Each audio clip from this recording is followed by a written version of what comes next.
If you've been on Twitter recently or YouTube, you would swear that Tears of the Kingdom was just some sort of new hybrid between Minecraft and The Legend of Zelda. That the whole purpose of the game was to create weird vehicles or apparatus to destroy your enemies, fly around, or break the game's physics in some manner. That's where this sort of stuff gets a lot of attention, and rightfully so. I mean, it's Link's new ability, and it's really cool, creative, and at times funny and fun. But I want to talk about a few things in the game, more general aspects of the game that really haven't been talked about as much. I will probably be making quite a few Tears of the Kingdom videos, but don't worry, none of them will have spoilers unless I say, and I will say early on in those videos if they will. In fact, in this video, I'm not really even going to talk about anything too specific. You see, the one thing that I remember about Breath of the Wild and why I fell in love with it, I think in the same reason why a lot of people fall in love with Elden Ring, is because so many people can have so many different experiences.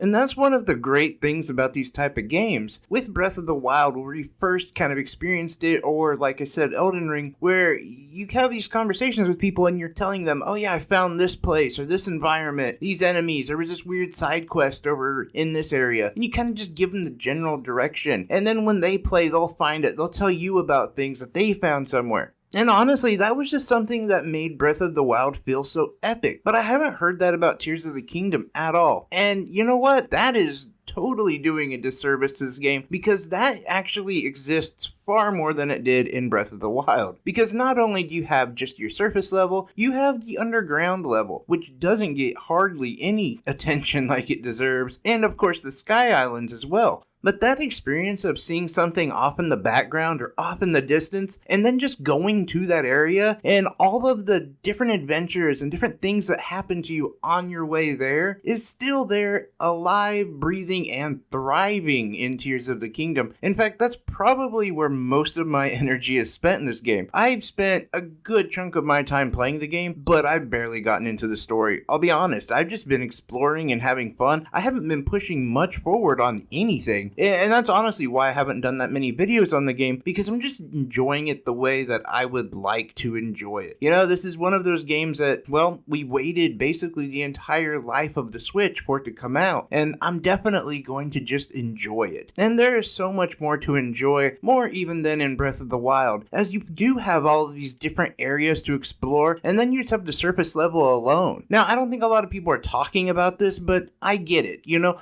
It's so much easier to make a short video of you creating like an army tank or a drone or whatever it might be than it is to document this adventure that you had. And so I get that, but I want to talk about it because I wanted everyone to know that that is still definitely part of this game. Now, the other thing about Breath of the Wild that I'll say was maybe a bit of a letdown was the fact that it just felt kind of cold. Kind of lonely. You would stumble across a few villages here or there, but they didn't have a lot of people. There wasn't a lot of hustle and bustle going on in these villages, and I definitely am happy to report that Tears of the Kingdom, it's not that way. There's some really interesting experiences that you can just have with NPC characters, or just conversations that you have in these bigger villages where there's more people. One thing that I think is just really cool is everyone kind of knows who you are, or at least a good chunk of people know who you are. And that makes total sense. Like, you saved their entire world. You're hooking up with their princess. Like, of course they know who you are. But I don't know, it's interesting because in so many games like this, or games where you are playing kind of a hero character, a lot of people don't seem to know who you are or acknowledge you. And so it's just kind of cool that you've already had this reputation, so people are going to be asking you for favors or just telling you about stuff. And that really does open up the game to be just like a bigger world even in of itself. But yeah, like I said, a lot of the villages have a lot of people that live there. They're bigger, they have more shops, there's more things going on. It just feels like there's more life in this game than there was like in Breath of the Wild. Now, I'm not comparing the two. They're two different entities in themselves, and they're both amazing. I just meant like that's one of those things that, again, I don't hear too many people talking about, is just how many people there are, how many interactions you can have. And with this comes another huge thing I wanted to talk about that is kind of slept on, and that would be the side quests. The side quests are amazing in this game. Not only do they lead you to some treasure and some stuff that you probably wouldn't be able to get, or stuff that you were able to get, but only with a paywall. What do I mean? I mean different armor and different equipment sets that you could only get with amiibos from Breath of the Wild. But now you can get them if you follow side quests, you go through some shrines, do some treasure hunting. All of these things are available in this game, as well as having, its own original equipment and armor sets and weapons and things of that nature. But you still have this other stuff that the developers added to the game to give you a nice bonus. Things that you couldn't get last time because you had to buy an amiibo and now they're really expensive. So it's pretty cool that they decided to add these into Tears of the Kingdom. But again, this is just like more content into a game that is already bloated with content. That's not such a great word, but trust me, there's just so much to do. This world is massive. And the thing, like I said before, with all the NPCs and the side quests, that's one thing about the game that just felt more alive to me and gave the characters far more background than they did in Breath of the Wild. Is you can go on a single side quest and learn so much lore about not only the character that you're doing the side quest for, but sometimes about the whole environment or the village, the town, some history that you didn't know. There's just a lot to this game, and I think that those are the things that are most important. And at the end of the day, yes, it's really cool, and I'm happy that the vehicle customization and creation is,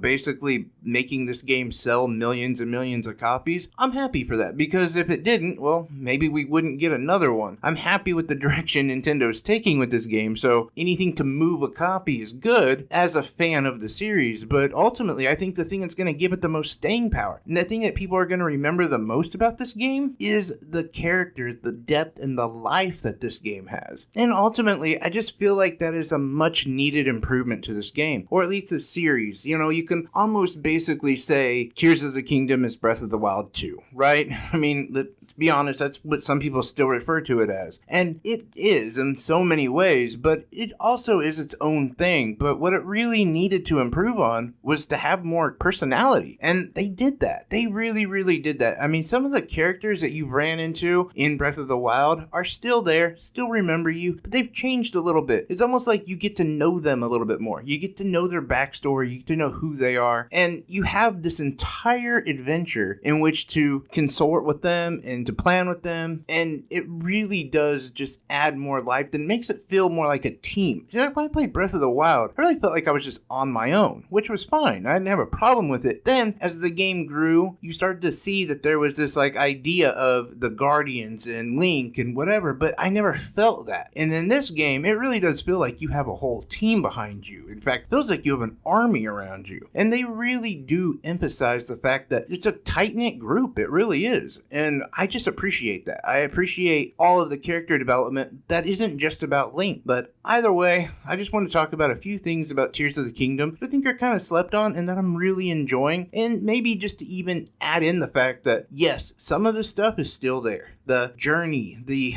just exploring, the epic adventure of Breath of the Wild is still in Tears of the Kingdom. And I want to talk about, the side quests. I think it's really cool how much that aspect of the game has grown tremendously. But anyway, like I said, this is going to be one of many Tears of the Kingdom videos I make. I'm kind of curious what you guys think about it. Have you picked it up yet? What were your initial thoughts? What's your favorite thing to do in the game? Anything and everything down below in the comment section is much appreciated. Take care, everyone. Love y'all. Bye-bye.